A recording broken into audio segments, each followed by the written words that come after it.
오늘 이 새벽에 하나님께서 저희에게 주신 말씀은 누가복음 8장 19절부터 25절까지의 말씀입니다. 누가복음 8장 19절부터 25절까지의 말씀을 제가 받들어 봉독하겠습니다. 예수의 어머니와 그 동생들이 왔으나 무리로 인하여 가까이 하지 못하니 어떤 이가 알리되 당신의 어머니와 동생들이 당신을 보려고 밖에 서 있나이다. 예수께서 대답하여 이르시되 내 어머니와 내 동생들은 곧 하나님의 말씀을 듣고 행하는 이 사람들이라 하시니라. 하루는 제자들과 함께 배에 오르사 그들에게 이르시되 호수 저편으로 건너가자 하시매 이에 떠나 행선할 때에 예수께서 잠이 드셨더니 마침 광풍이 호수로 내리침에 배에 물이 가득하게 되어 위태한지라. 제자들이 나와 깨워 이르되 주여 주여 우리가 죽겠나이다 한데 예수께서 잠을 깨사 바람과 물결을 꾸짖으시니 이에 그쳐 잔잔하여지더라. 제자들에게 이르시되 너희 믿음이 어디 있느냐 하시니 그들이 두려워하고 놀랍게 여겨 서로 말하되 그가 누구이기에 바람과 물을 명함에 순종하는가 하더라. 아멘.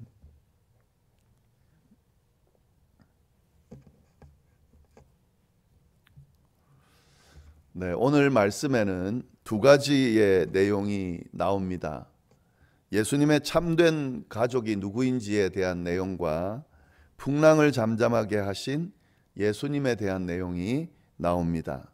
이 두 내용을 오늘 함께 나누도록 하겠습니다. 먼저 예수님의 참된 가족이 누구인가 하는 내용입니다.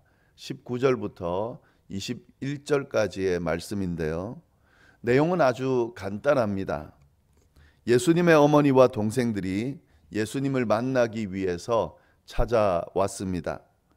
그런데 예수님 주위를 둘러싸고 있는 무리들로 인해서 예수님께 가까이 갈 수가 없었습니다. 이를 본 어떤 이가 예수님께 당신의 어머니와 동생들이 당신을 보려고 밖에 서 있다라고 하는 사실을 알려주었습니다. 이에 대해 예수님께서는 내 어머니와 내 동생들은 곧 하나님의 말씀을 듣고 행하는 이 사람들이다 라고 말씀하셨습니다. 이것이 오늘 본문 예수님의 참된 가족이 누구인지에 대한 내용입니다. 아주 간단한 내용인데요. 이 내용을 단순하게 이해하면 곤란합니다.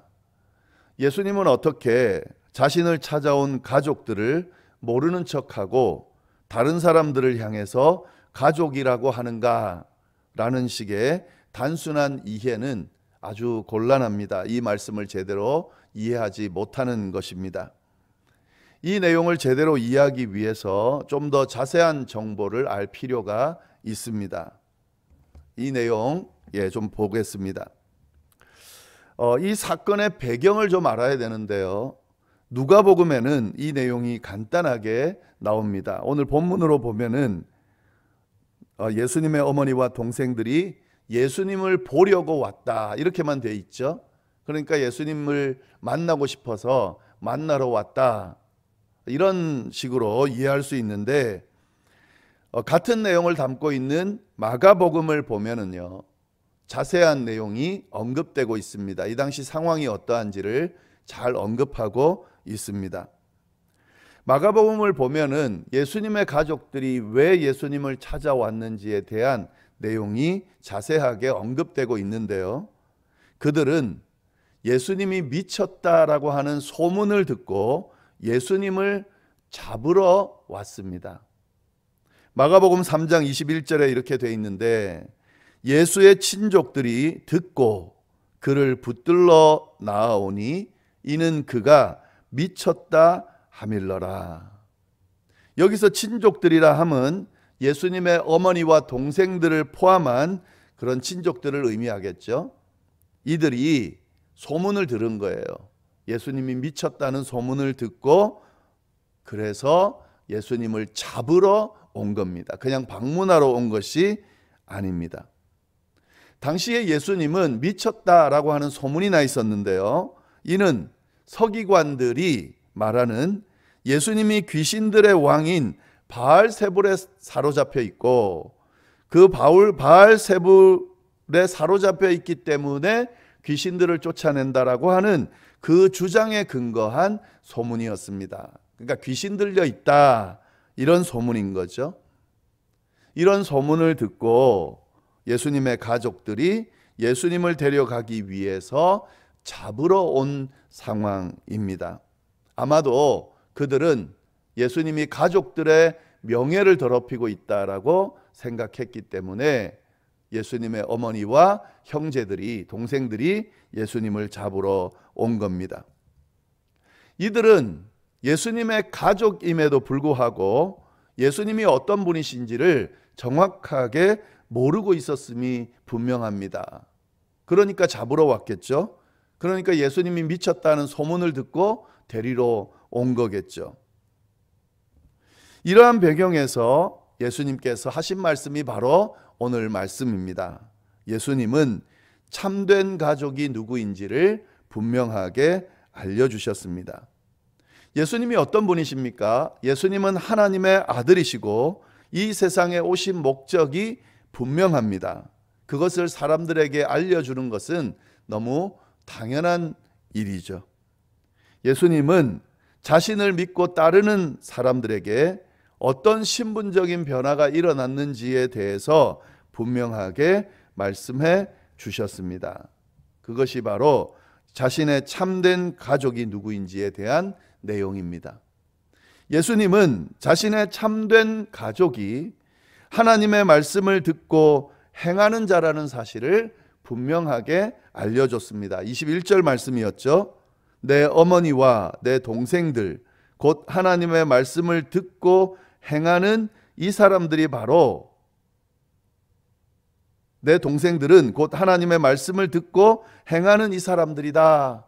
이렇게 예수님이 말씀하셨습니다. 여기서 이 사람들이라는 사람들은 제자들을 의미하는 거죠. 예수님의 제자들은 하나님의 말씀을 듣고 행하는 자들입니다. 그래서 하나님의 말씀을 듣고 행하는 그 제자들이 바로 내 가족이다, 이렇게 말씀을 하신 거죠. 여러분이 이 말씀을 좀 잘 주목해서 볼 수 있기를 바랍니다. 결국 이 말씀은 하나님의 백성이라고 주장하는 유대인들도 하나님의 말씀에 순종하지 않는다면 예수님의 가족이 될 수 없다라고 하는 의미를 담고 있습니다. 또한 하나님의 백성이 아닌 이방인이라 할지라도 하나님의 말씀을 듣고 순종한다면 예수님의 가족이 될 수 있다는 의미입니다. 이것은 예수님의 혈육이었던 가족들에게도 똑같이 적용되는 이야기입니다. 내가 가족이다, 내가 하나님의 백성이다 라고 하는 그 사실만으로 예수님의 가족이 될 수 없다는 이야기죠. 예수님의 가족이 되려면 하나님의 말씀을 듣고 그 말씀에 순종하는 사람이어야 된다 하는 것이 예수님의 주장입니다. 예수님은 하나님의 아들이시기 때문에 예수님의 가족이 된다는 말은 바로 하나님의 가족이 된다는 말입니다. 그래서 결국 예수님은 하나님의 가족이 어떤 사람들인지에 대한 정의를 분명하게 내리고 계신 거죠. 이 당시 유대인들은 하나님의 가족이다, 하나님의 백성이다 라고 하면 유대인들만이다 이렇게 생각을 했습니다. 하나님께서 유대인들, 이스라엘 사람들을 선택하시고 내 백성이다 라고 해주셨기 때문에 자신들만 하나님의 백성이다, 하나님의 가족이다 이렇게 생각을 했습니다. 그리고 유대인이 아닌 사람들, 이방인들은 절대 하나님의 백성이 될 수 없다라고 생각하는 그런 분위기였는데요. 예수님은 이들의 생각과 완전히 다른 이야기를 해주고 계신 겁니다. 유대인만이 하나님의 백성, 하나님의 가족이 아니다. 이방인이라고 해서 하나님의 가족이 될 수 없는 것이 아니다. 하나님의 말씀을 듣고 순종하는 사람이라면 그가 이방인이든 그가 유대인이든 하나님의 가족이 될 수 있다.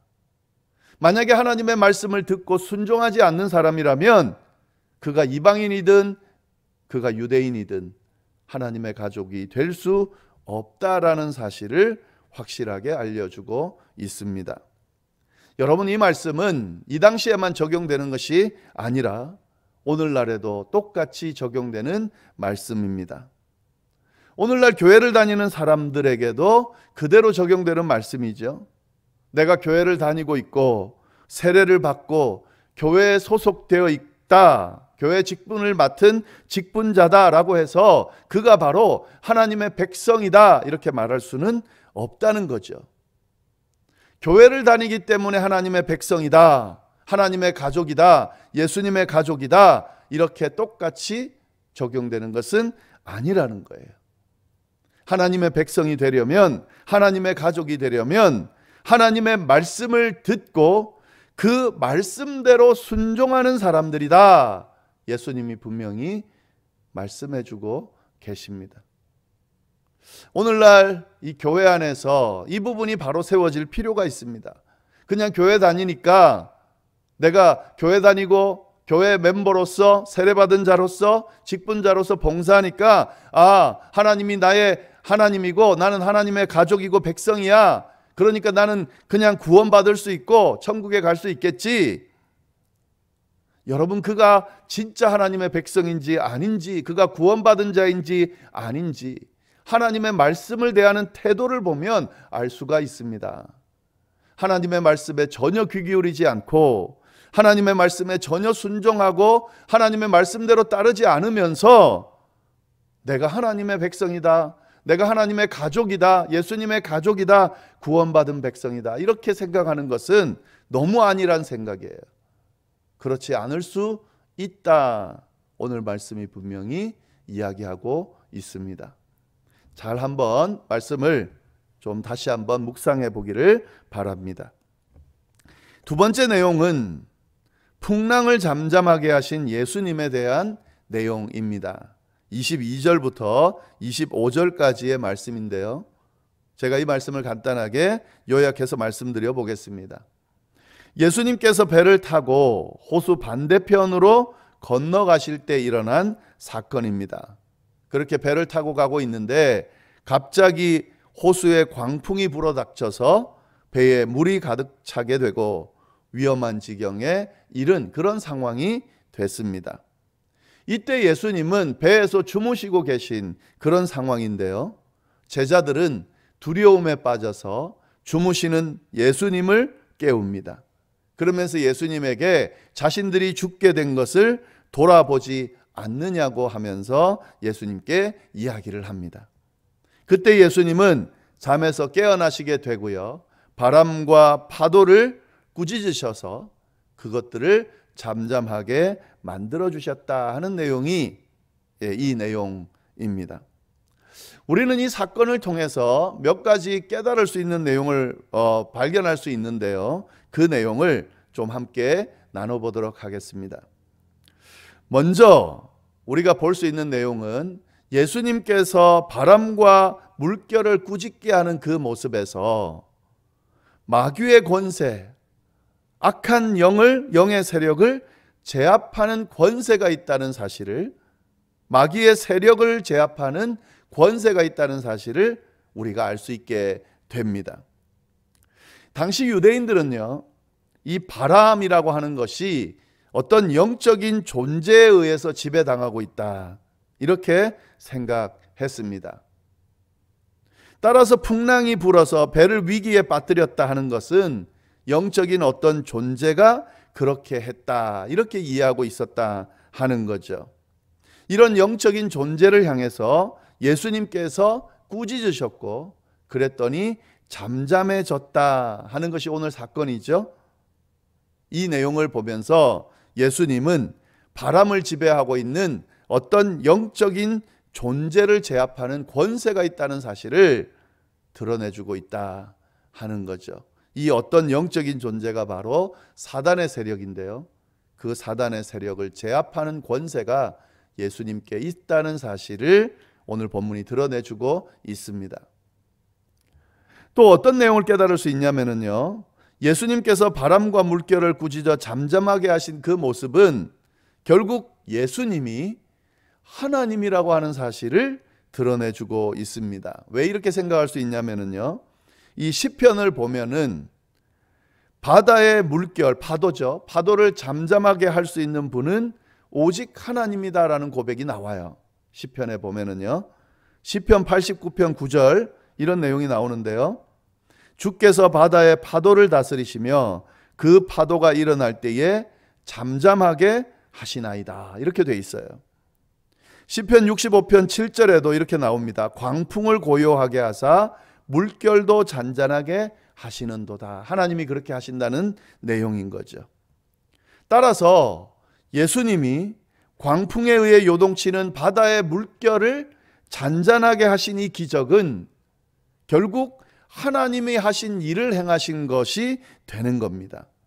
그래서 예수님이 바로 하나님이 보내신 분이다, 하나님이 하신 일을 하시는 분이다 라는 것을 알려주는 사건이 되는 거죠. 하나님이 보내신 분이 누굽니까? 그가 메시아인 것이고 하나님의 아들 곧 하나님이라는 사실을 의미하는 거죠. 이런 의미가 이 기적의 사건 속에 담겨져 있습니다. 마지막으로 이 사건을 통해 알 수 있는 것은요, 제자들의 믿음이 이 당시 어떠했는지를 확연하게 드러내주고 있습니다. 파도를 잠잠하게 하신 예수님은 제자들에게 너희 믿음이 어디에 있느냐라고 말씀하셨습니다. 제자들은 분명히 예수님과 함께 있었어요. 비록 예수님이 주무시고 계셨지만 그 배에 예수님이 함께하고 계셨습니다. 만약에 이 제자들이 예수님이 누구시라는 사실을 정확하게 알았더라면 그들의 반응이 달랐을 수 있습니다. 그렇게 불안해하고 두려워하면서 예수님을 깨우지 않았을 겁니다. 예수님을 깨우더라도 왜 우리를 돌아보지 않느냐는 마치 예수님을 책망하는 듯한 이야기를 하지 않았을 것이다 라는 거죠. 예수님이 함께하고 있고 그 예수님이 어떤 분이신지를 제대로 알았다면 어떤 풍랑도 잠잠하게 하실 수 있는 분이고 그가 타고 있는 배는 어떤 풍랑도 해치지 못할 것이라는 사실을 알았더라면 그들의 반응이 달랐을 것이다 하는 거죠. 그런데 제자들은 예수님이 어떤 분이신지를 제대로 알지 못했습니다. 그리고 그 예수님을 보지 못하고 자기 주변에 일어나는 상황에만 시선을 뺏겨서 그런 두려운 모습으로 반응했다 하는 거죠. 이 말씀 보면서 우리가 좀 잘 들여다봐야 되는데 우리의 믿음을 잘 한번 들여다보시기를 바랍니다. 우리 믿음도 마찬가지예요. 우리가 믿는 예수님이, 우리가 믿는 하나님이 어떤 분이신지를 제대로 알지 못한다면, 제대로 믿지 못하고 있다면 우리도 똑같이 반응할 수밖에 없다 하는 거죠. 우리들 앞에 일어나고 있는 여러 가지 어려움들, 이런 것들이 일어날 때에 우리의 주인 되시고 나의 구주 되시고 나의 아버지 되시는 하나님, 천지를 지으시고 모든 것을 만드셨을 뿐만 아니라 운행하시며 지키시고 보호하시는 그 하나님, 그 하나님께 시선을 고정하고 그 하나님이 나를 도우실 뿐만 아니라 나를 건지시고 안전하게 인도하실 것이라는 그 믿음을 가지고 바라보지 못하고 시선을 주어지는 상황과 환경, 두렵게 만드는 그런 것들에 시선 뺏기면서 어찌할 바를 몰라 한다 하는 거죠. 이거 예수님을 제대로 믿지 못할 때, 하나님을 제대로 알고 믿고 바라보지 못할 때 하는 행동이다 하는 거죠. 우리의 삶 속에서 일어나는 이 일들 앞에서 우리가 어떻게 반응하는지를 보면 내가 하나님을 제대로 믿고 제대로 알고 제대로 섬기고 있는지를 알 수 있게 된다는 사실을 오늘 본문을 통해서 우리가 깨달을 수 있습니다. 꼭 기억할 수 있기를 바랍니다. 우리가 믿고 섬기는 예수님은 풍랑을 꾸짖어 잠잠케 하실 수 있는 하나님이십니다. 이 주님이 우리와 함께 하고 계십니다. 이 주님께서 우리를 돌보시고 지키고 계십니다. 우리 앞에 주어지는 상황이 아니라 이 예수님을 바라보고 제대로 믿고 섬기며 따르면서 우리의 삶을, 신앙생활을 할 수 있다면 주님과 함께 승리하는 그런 여정, 인생의 여정을 다 사실 수 있을 겁니다. 기도하겠습니다. 하나님 아버지, 오늘 귀한 말씀으로 우리를 또 깨우쳐 주시고 다시 한번 일어설 수 있도록, 또 우리의 마음을 다잡을 수 있도록 인도해 주셔서 감사합니다. 하나님께서 말씀하신 내용, 하나님의 가족, 하나님의 백성이 되는 길은 하나님의 말씀을 듣고 그 말씀대로 순종하는 사람들이라는 사실을 우리가 기억하면서 하나님의 자녀답게 살아가는 저희가 될 수 있도록 인도하여 주옵소서. 우리의 인생에 하나님이 함께 계십니다. 우리의 인생에 예수님이 함께 계십니다. 그 예수님이 우리와 동행하시며 우리를 지키시고 인도하고 계십니다. 우리를 돌보실 수 있는 분일 뿐만 아니라 어떤 상황에서도 우리를 건지실 수 있는 분이십니다. 그 예수님과 동행하는 사람답게 어떤 상황에서도 주님 바라보면서 그 상황을 이겨내는, 그래서 우리의 삶을 성공적으로 살아내는 우리 모두가 될 수 있도록 주여 역사하여 주옵소서. 함께하여 주시기를 간절히 바라고 살아계신 예수님의 이름으로 기도드립니다. 아멘.